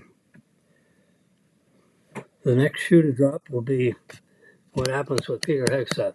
If meaning they is a transition team beyond and Trump going to be 1,000% behind Peter Hegseth, then they're just going to have to stamp down, all the, the problem with, the stuff when you get, you know, yeah, when you get yourself connected with a young lady and you cross that line when you go from a professional relationship to a personal one. That's serious business. And I can tell you, I was a senior, a very senior. I mean, this is totally small potatoes compared to what Hegseth is going through right now with being secretary, the Defense Department, Secretary of Defense. I mean, this is my own personal thing. So, Jimmy, and when I was a younger lad, I was a a relatively senior person with Royal Trust, Royal Trustco, Royal Trust Bank. Headquartered in Miami. We had 30 something branches in the state of Florida. We were we represented. I'm told by our superiors, my direct superiors, that we represented 30% of the profit of the whole global organization. And we had a department of like 10 people, but we did good business. Tony Romeo and I did some really, and Bob Curtis, we did pretty much gold bricks underwater, really fine real estate projects all over the state of Florida, mostly Orlando South. And from good developers, people borrowed money, paid it back. They weren't huge companies, you know. We weren't dealing with the companies that the big corporate bank did, Southeast Bank, and all that kind of stuff. We just did little mom and pop stuff, good quality mom and pop stuff, all over. All the loans got paid back, and so we were held in high regard because when you have a global business that's 35 billion with a boy in size, and there's a little group in Miami, a little tiny group of less than 20 employees. I'm rounding up that are producing 30% of the profits for an entire global operation. And these guys had offices in London and all the buzzwords. And so I'm one of those senior officials that had a good track record, okay, of producing a good portion of this profitability that we're talking about. Yeah?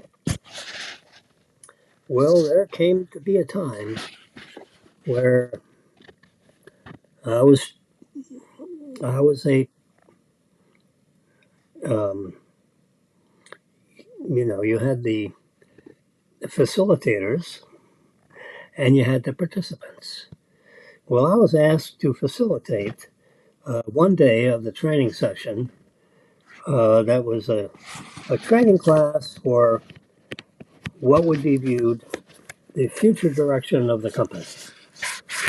And these people were picked by their superiors. You had this pecking order, who's picking who anyway.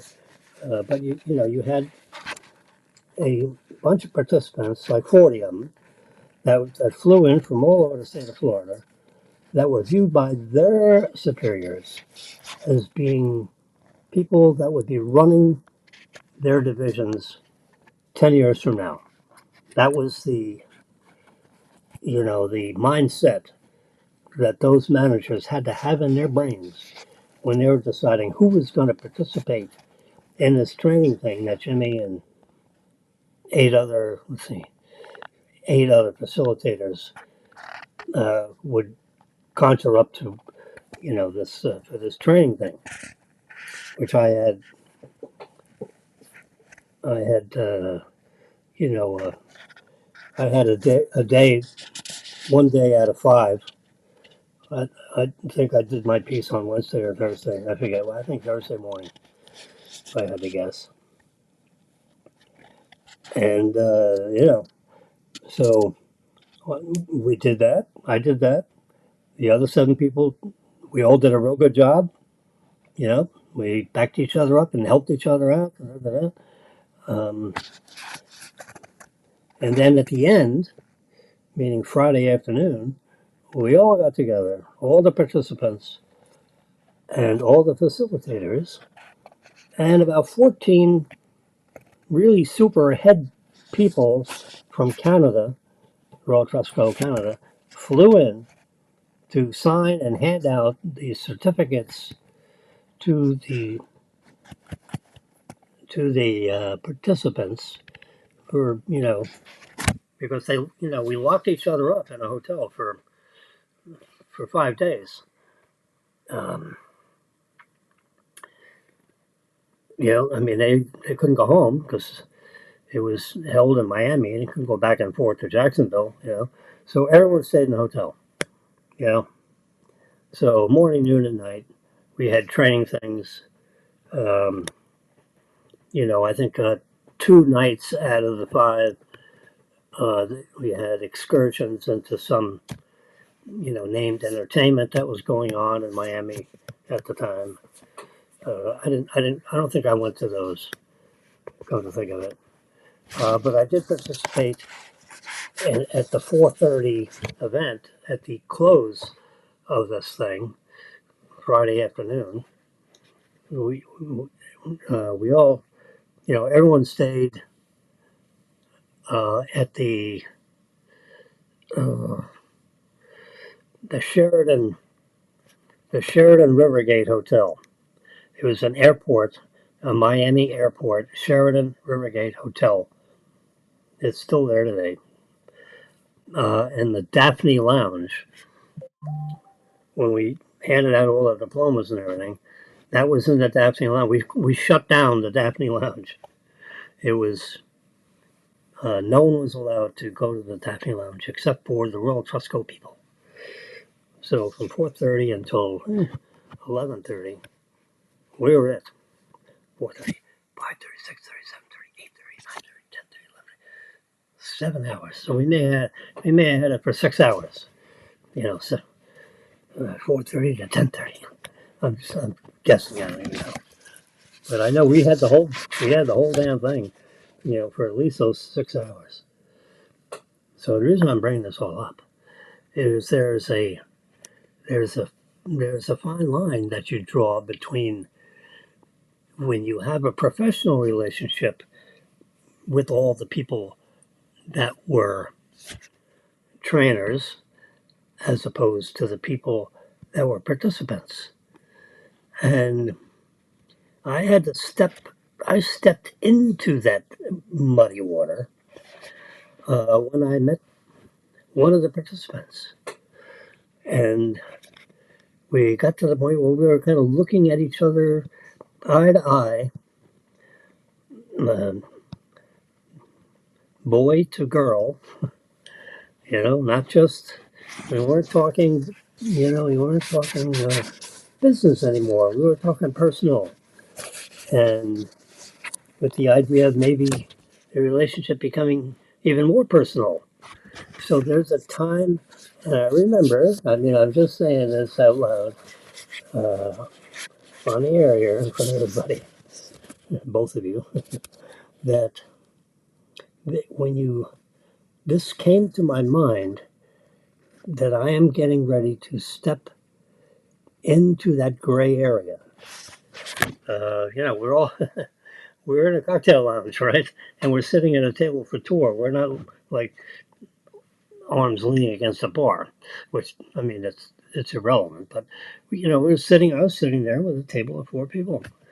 We had Jill Thaggart, um, what's the name? Diane Brown, Jill Thaggart, Jimmy, and Marilyn. So Diane Brown, head of personnel, Jill Thagard, the head of Treasury, or something to do with Treasury, and Jimmy's something to do with real estate lending. Right, the three of us are chatting away, being we were participants. We were leaders. We were facilitators, as they call us, using the right vocabulary. So the three of us were facilitating with each other. And it was getting on to be about 8:30 at night, and the plane from Jacksonville, Florida, please assemble in the, and every 10 or 15 minutes you'd hear some airplane was taking off, and some participants had to fly back to Tampa, Orlando, Jacksonville, wherever. And so you hear the Tampa people, please assemble in gate 27, So you take the shuttle bus over and get over there at gate 27 so you wouldn't miss your flight back home to Tampa. Anyway, so the whole room kept on shrinking in size. Well, it got down to one table of four people. you know, Jill Taggart, Diane Brown, Jimmy, and this empty seat that then became filled with Marilyn. And they all knew her, and I saw her, but I don't know. So I said, "Hey, how you doing, Marilyn?" And she knew who I was because I was standing up in the front of the room in one of the sessions that she was probably not paying attention to. I don't know. She must have sat in the back of the room because I actually don't remember her being in the whole thing all week. Come to think of it, um,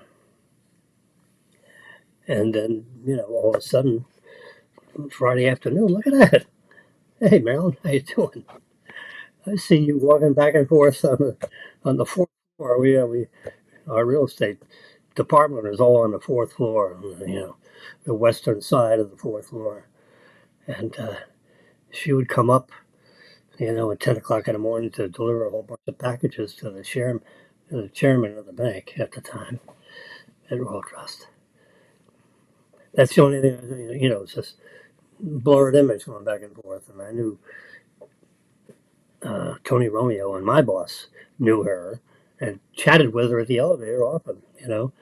I was just never there per se when she came up on the elevator, and I was just busy doing whatever the hell I was doing.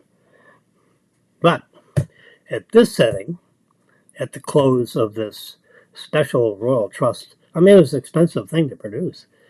You have 40 people that fly in from all over the state of Florida, and they're staying all week at the this airport hotel. I don't know what time of year it was. Um, it was probably October,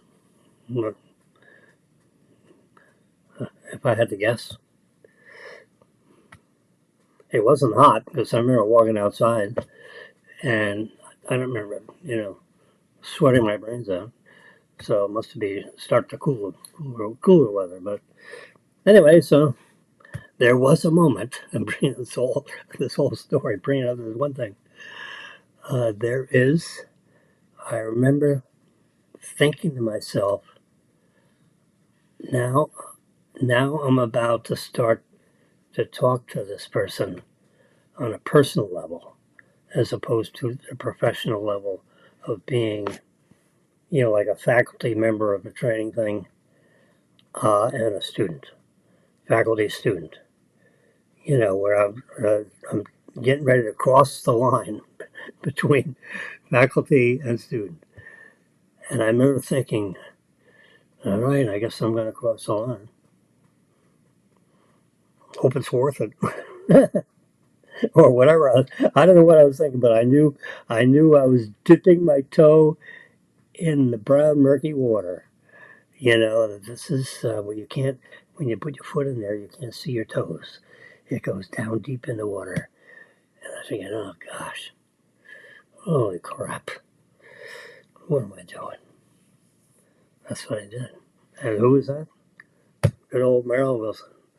and had been married to her 40 years, 44 years. We're together with her 44 years, can you imagine? That was, no, it was February. I'm sorry. Ooh, I know what year it was. It was February 22nd. I know the date and I know the time.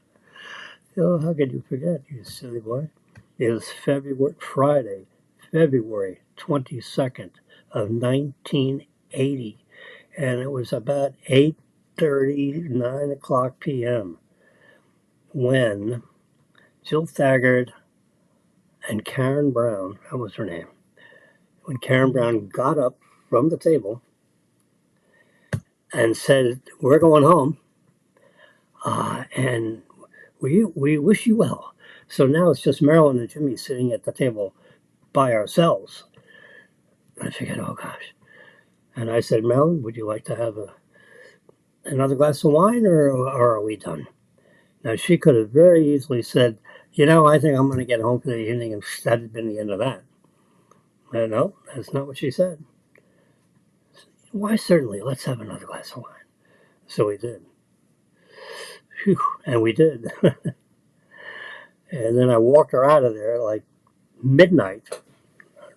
It was midnight because I was, oh gosh. And I walked her back to her car, wherever that was, in the parking lot. And I had to find myself back to my car. And I said, I'll call you at 10 o'clock.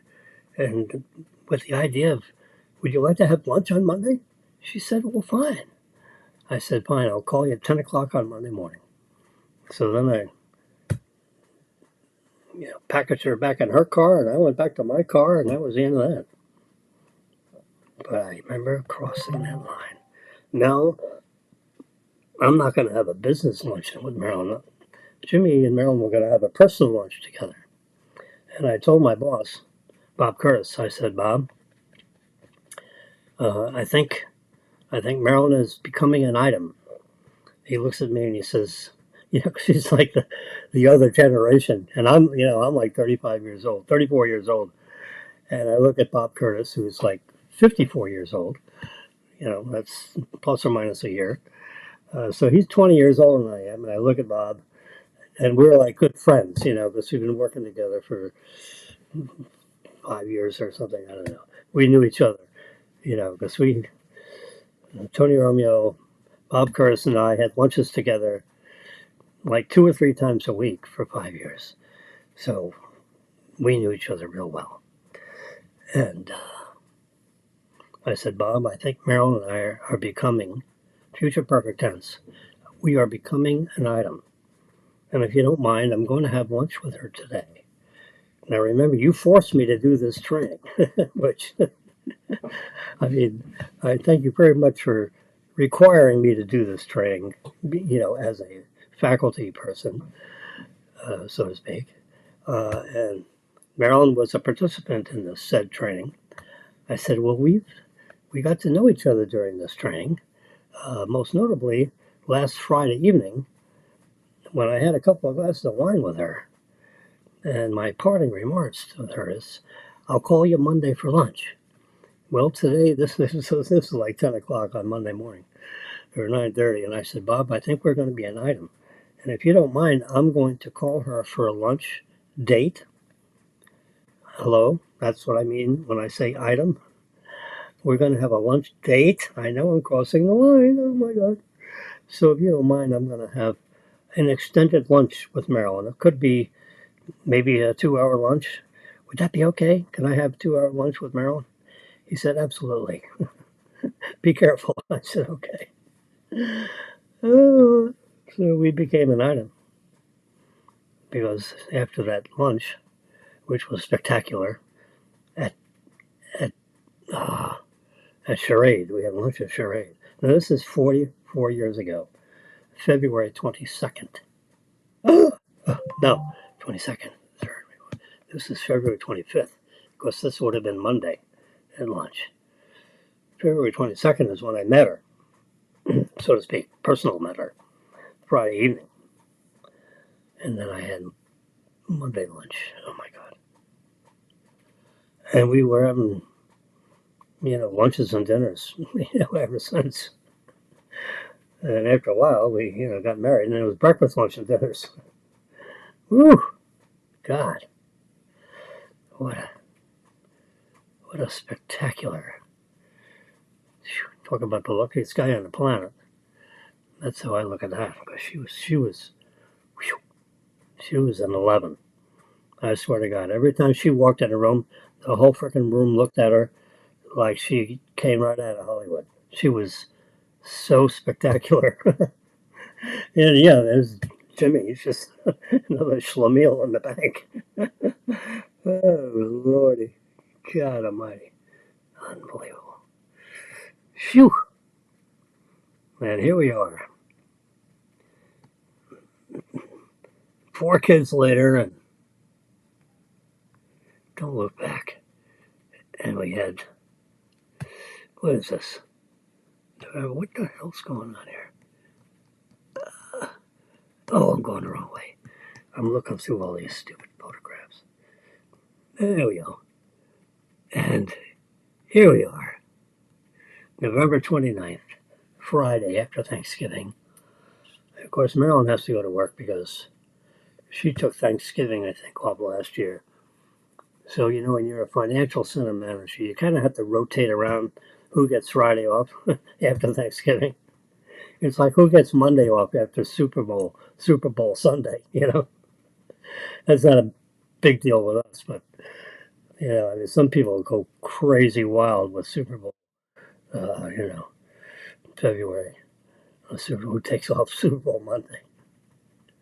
That is the most. Super Bowl Monday is the day that most people cheat on being sick, the day after, or they call out sick. Yeah, I guess that's, yeah. Forget cheat or not cheat. You may feel terrible because you had too many beers or wines or whatever. I know. I've kind of fallen out of the favor of, the football team and, you know, when you grow up when you go to school and you graduate with a college team, that team stays with you forever. But these local teams and this and that, you fall in and out of favor with those kinds of teams, depending on where you're living and so forth. But your college team, I mean, I've been teaching one way or the other at FAU for 20 years, 24 years actually, but who's counting? And FAU football, I mean, we started photographing FAU football in the year 2000, Coach Schnellenberger. And they had, when we were taking the pictures for the team back in year 2000 when they had a 3-year deal with Joe Robbie Stadium um, for their first 3 years of football under Schnellenberger. How cool is that? And then a couple of years later, he had enough wins that he took it to a bowl game. And we took pictures at the bowl game in New Orleans, Louisiana. Yeah. How cool is that? Marilyn and I were taking pictures for the bowl game under Schnellenberger. Yeah. Anyway, it all started February 22nd at about 9 p.m. Friday. I remember it like it was, a couple years ago. I know where I was sitting at that table. I know which direction I was seated at, facing, whatever direction it was in Daphne's. Marilyn sat to my right, Jill Thaggart sat to my left, and Karen Brown sat directly across from me, table of four top, all four of us facing each other. Not two and two. It was a four top, all facing each other from different directions. Yeah, that's my favorite, four top. Marilyn sitting right to my right. Jill Thaggart was to my left. And we were yakking a mile a minute. And all of a sudden, Jill Thaggart, one of them looked at their watch and said, maybe we should start heading out of here. And yeah, I mean, nothing. We weren't talking about anything that would have promulgated the early exit. It wasn't early. It was 4:30 and 8:30. It was 4 hours of yakking away, and they had to go home, so they went home. I looked at Marilyn. I said, "You want to stay on? Have another glass of wine?" She said, "Fine." I got up and saw the other two ladies as they got up and left, and then I sat back down with Marilyn, and we yacked for another 4 hours. Thank God for that, right? Oh my God. Talk about the luckiest guy. Oh boy. She's such a star. Today, such a star. Still lights up every room she walks into. Yep.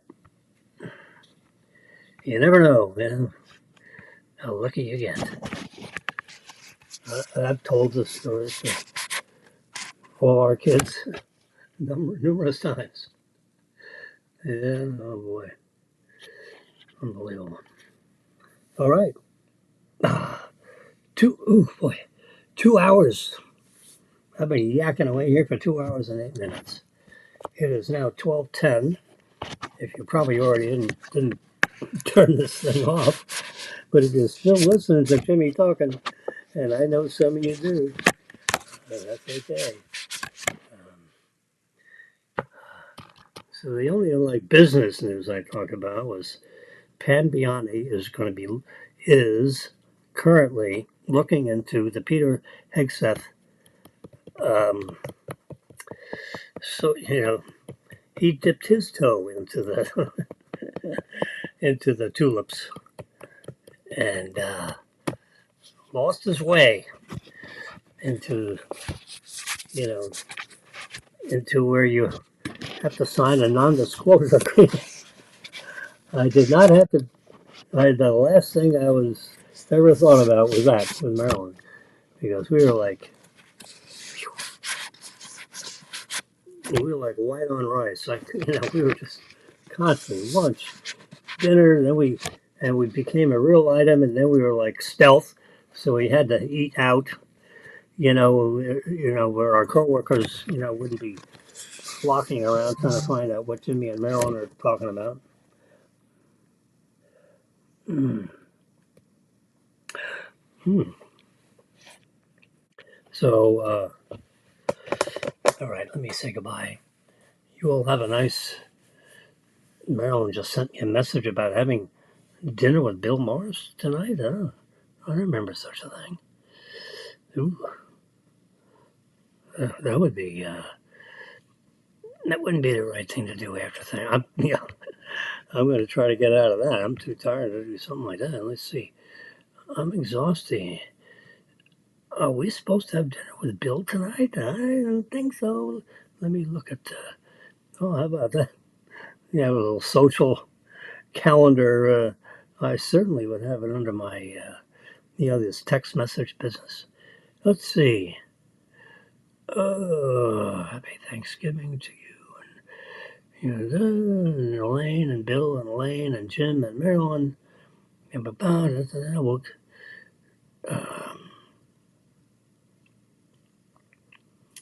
no, we don't have a dinner plan for tonight.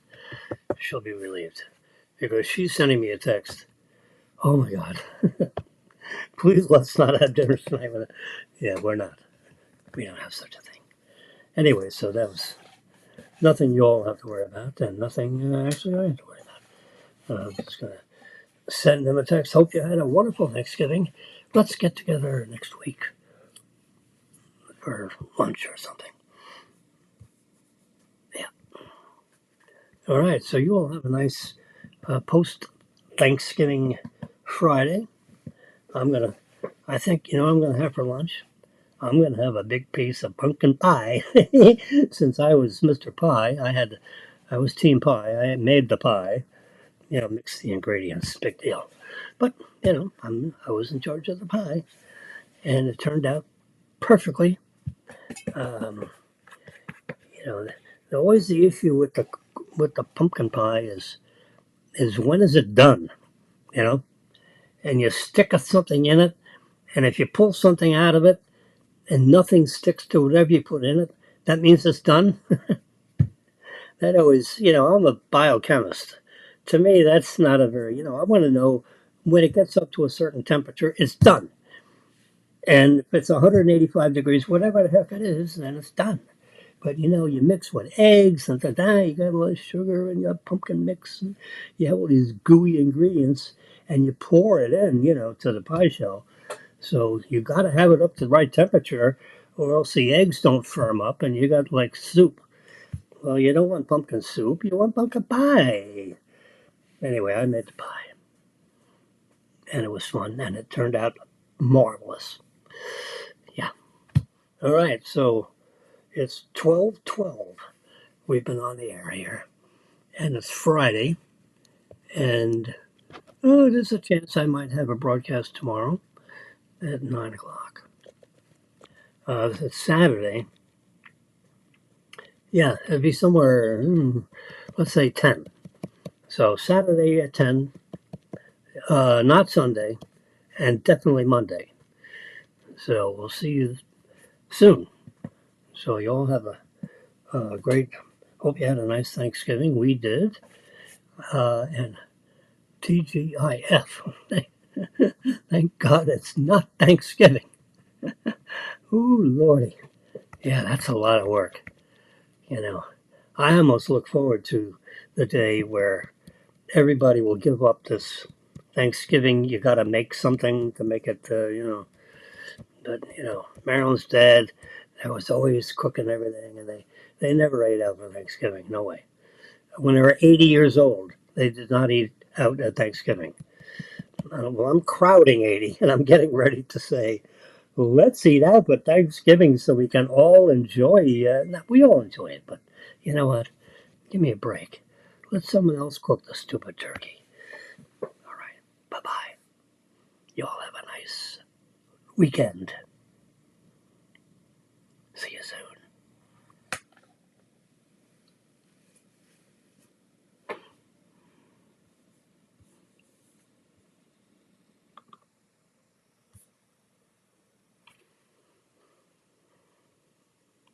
I'll give you 30 seconds of uninterrupted epidemic sound instrumental or royalty free.